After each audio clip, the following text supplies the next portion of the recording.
The conference room door slammed shut behind me, and through the glass walls, I watched my colleagues settle into their seats around the polished mahogany table.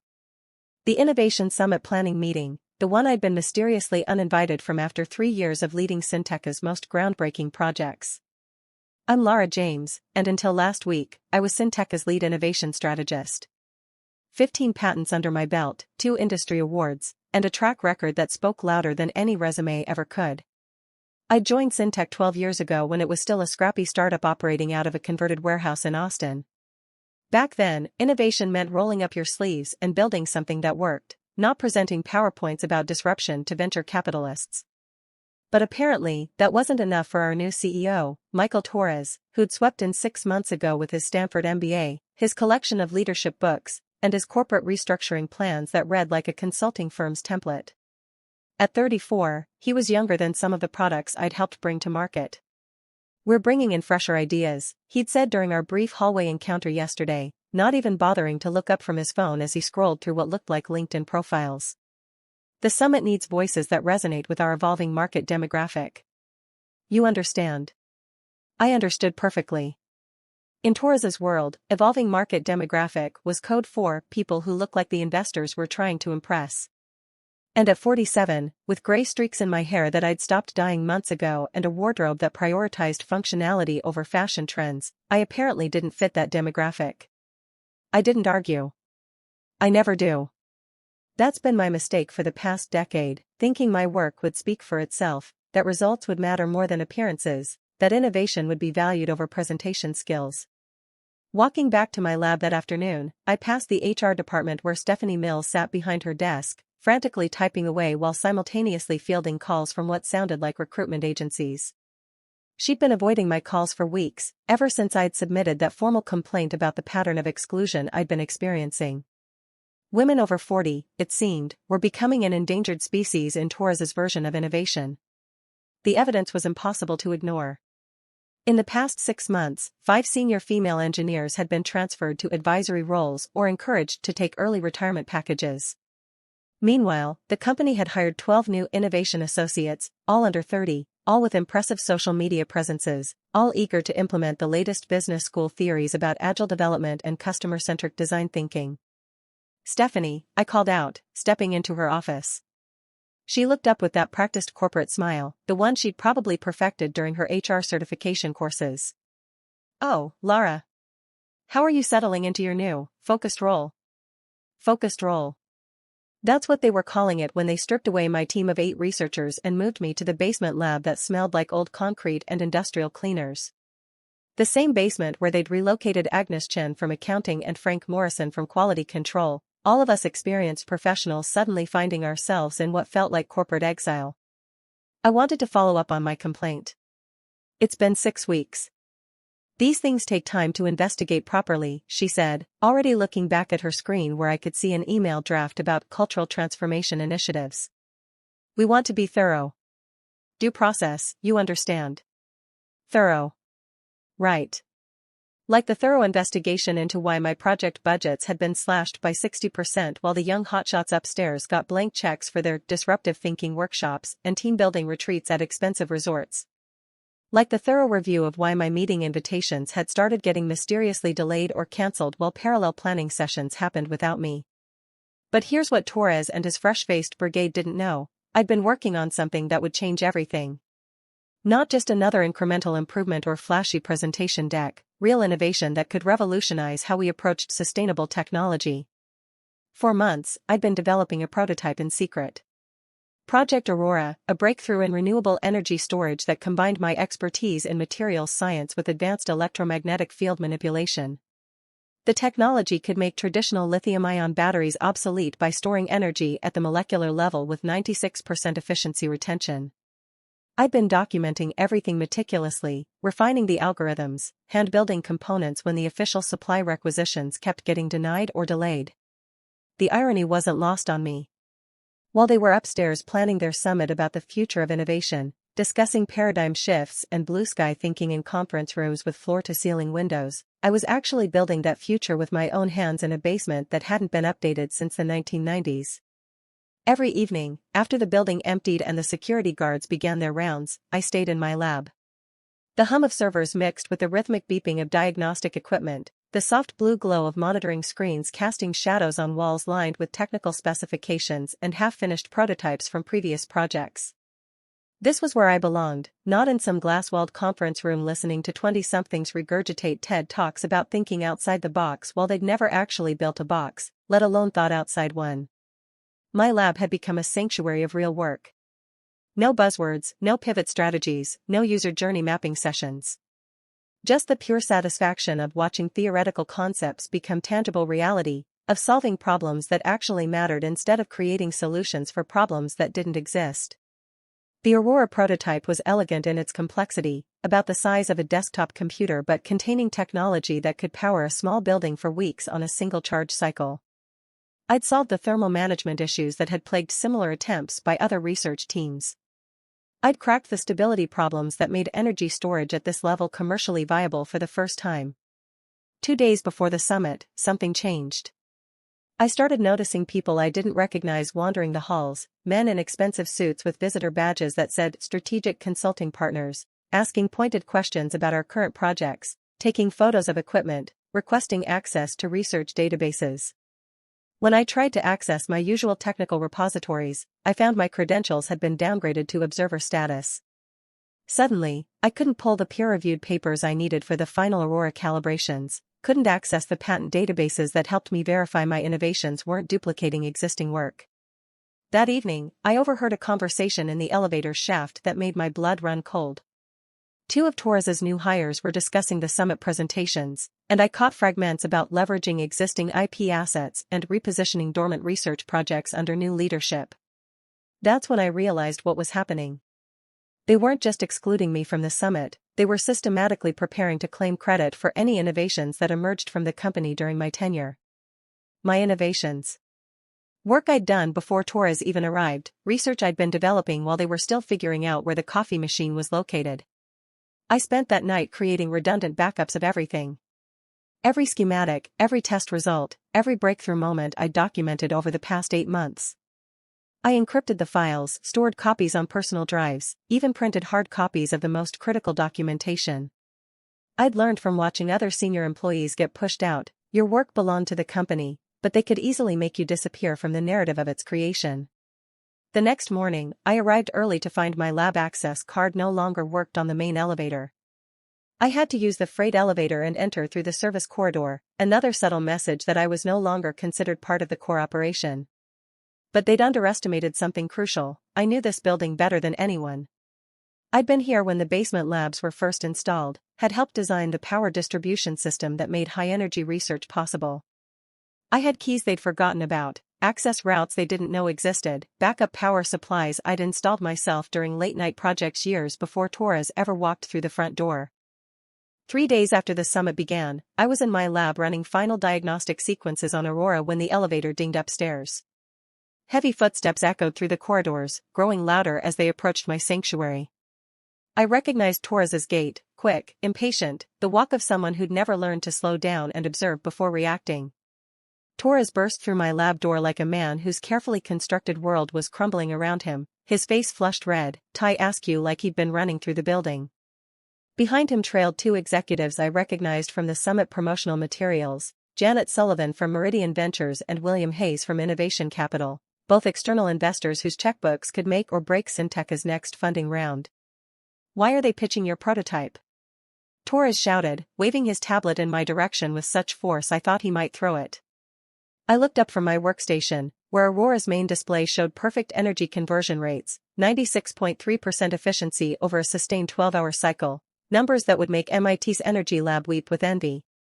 The prototype hummed quietly on the workbench beside me, its sleek titanium housing warm to the touch, internal processes running smoothly after months of careful refinement.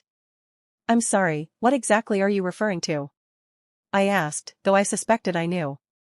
"The Aurora project." "How did they get Aurora?" His voice cracked with panic, and I could see perspiration beading on his forehead despite the basement's perpetual chill. That's when it clicked into perfect, ironic focus. The young innovators upstairs, the ones with their fresh ideas and market-resonant voices and their carefully curated Instagram feeds about entrepreneurship, had somehow gotten hold of my preliminary research files. Maybe through old server backups they'd found during their digital asset inventory. Maybe through conversations they'd overheard during those late nights when I thought I was working alone. Maybe through one of my former team members who'd been reassigned to their projects and still had access to shared folders from before the reorganization. But here's what they didn't understand about real innovation: having data isn't the same as understanding the underlying science. They tried to present my concept to the investors, but they couldn't explain why the electromagnetic field configuration had to be precisely calibrated to avoid thermal cascade failures. They couldn't answer questions about scalability because they'd never actually built anything that worked. They couldn't demonstrate the prototype because they didn't actually have one. They had PowerPoint slides with theoretical projections and a lot of confident rhetoric about market disruption. How did you get Aurora? I asked, standing slowly. The team. Your old team members, they're presenting it as their breakthrough innovation. I almost laughed. My old team consisted of junior researchers who'd been reassigned to other projects months ago. They might have had access to my early research notes, but they'd never seen the real breakthrough, the actual working prototype standing right here in my lab. Mr. Torres, I said calmly, I think there's been a misunderstanding. I gestured to the Aurora prototype, sleek, humming with quiet energy, displaying real-time data that proved everything I'd theorized was not only possible but actually working. This is Aurora. The actual Aurora. What your fresh innovators are presenting upstairs appears to be incomplete. One of the investors stepped forward, studying the display readings. This is extraordinary. The energy conversion rates, the storage capacity, this is exactly what we've been looking for. Torres looked between me and the prototype, his corporate confidence crumbling. But you're not part of the summit team. No, I said, meeting his gaze directly. I wasn't invited to be part of the summit team. Because apparently, 15 years of successful innovation doesn't qualify as fresh thinking. Janet Sullivan was already taking detailed photos of my lab setup with her phone, her eyes bright with the kind of excitement venture capitalists get when they smell genuine disruption. Ms. James, is it? How long have you been developing this technology?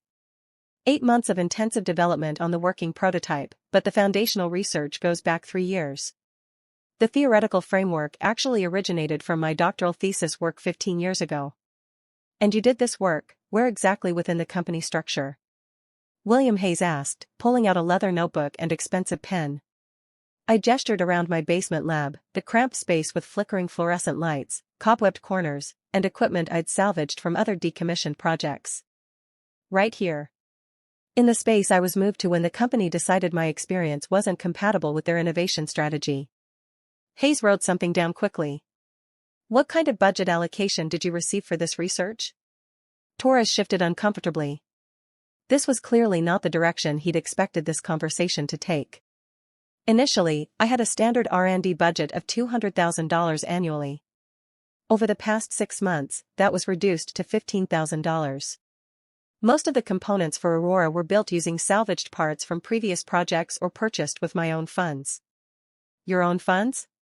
Sullivan looked incredulous. You self-funded breakthrough research? When you believe in something strongly enough, you find a way to make it work, I said, running my hand along Aurora's smooth surface. Innovation doesn't wait for budget approval. Torres's panic was shifting to defensive anger, the kind that happens when someone realizes their carefully constructed narrative is falling apart in real time. You should have disclosed this project through proper channels. There are protocols, reporting structures. Like the protocols I followed when I submitted my innovation proposals 6 months ago? The ones that got buried in committee reviews that never seemed to conclude? I pulled out a thick folder from my desk drawer, months of printed emails, proposal drafts, meeting requests, and budget justifications. Were the protocols I followed when I filed concerns about systematic exclusion of senior staff from strategic planning? I opened the folder and spread documents across my workbench. Here's my proposal for expanded energy storage research, submitted in January, no response. Here's my request to attend the Clean Energy Summit in Denver, where I could have connected with potential collaboration partners, denied due to budget constraints. Here's my application to lead a cross-functional innovation team, redirected to await organizational restructuring. Hayes was reading over my shoulder, his expression growing more interested by the minute. These proposals look comprehensive. The technical specifications are exactly what we discussed during our market analysis sessions. Torres looked like he might be sick. That's different, the company was transitioning to new management structures. Is it different? Because from where I'm standing, it looks like the company systematically excluded its most experienced innovator from innovation planning, then acted surprised when real innovation continued to happen despite their efforts to shut it down.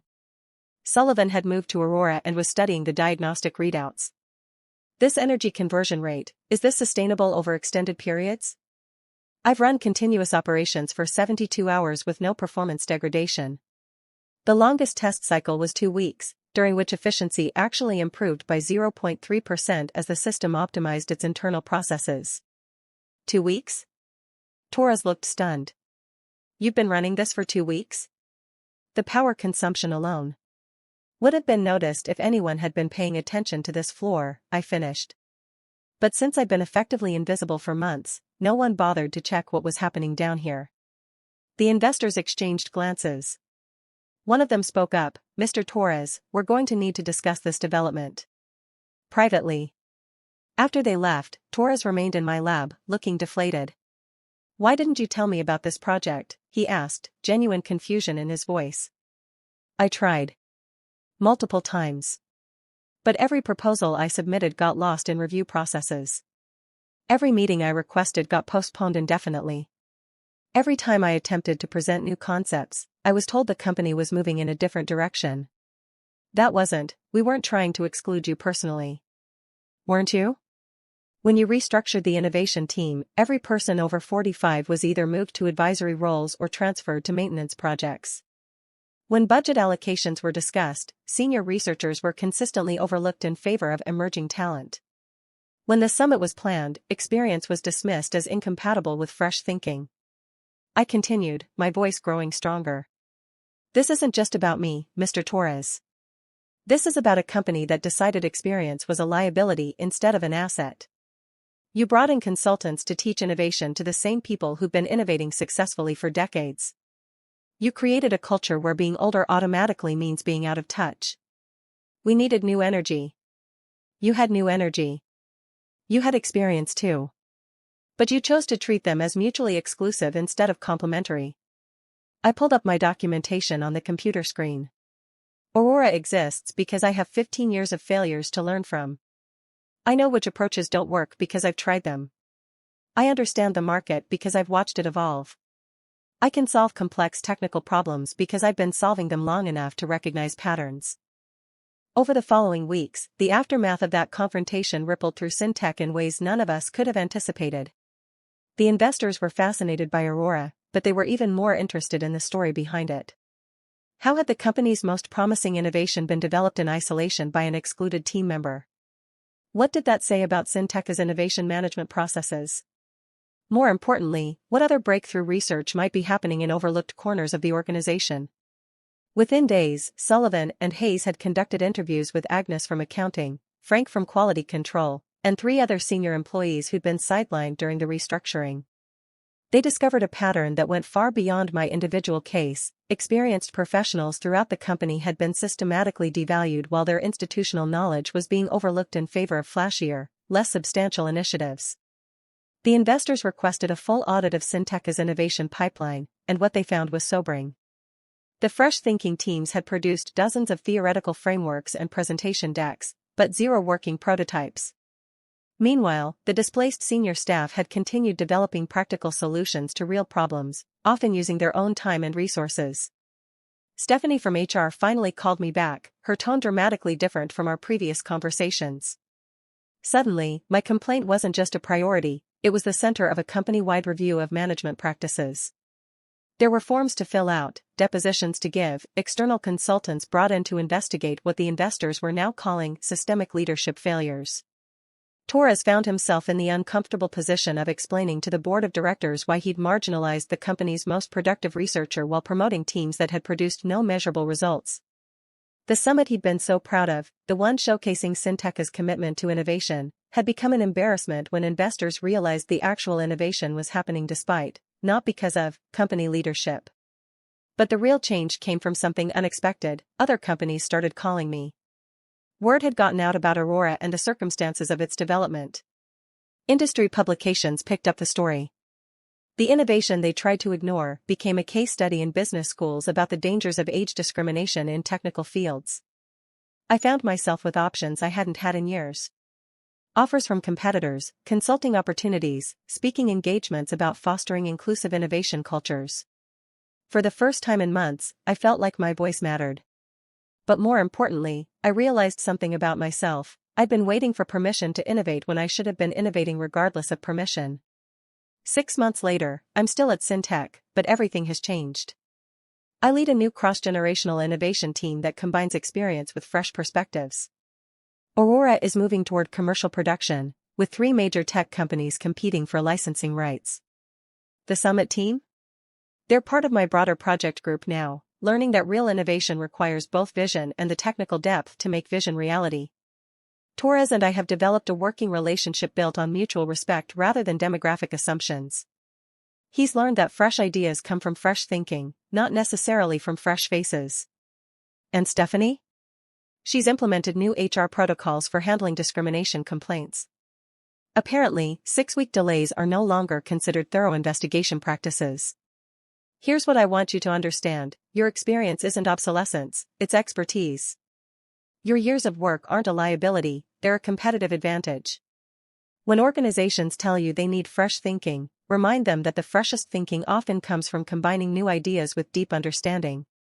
Don't wait for permission to innovate. Don't let anyone convince you that your voice doesn't matter because of your age, your experience, or your unwillingness to conform to someone else's idea of what innovation looks like. Sometimes the most revolutionary thing you can do is refuse to be revolutionary according to someone else's definition. Your prototype is waiting. Build it.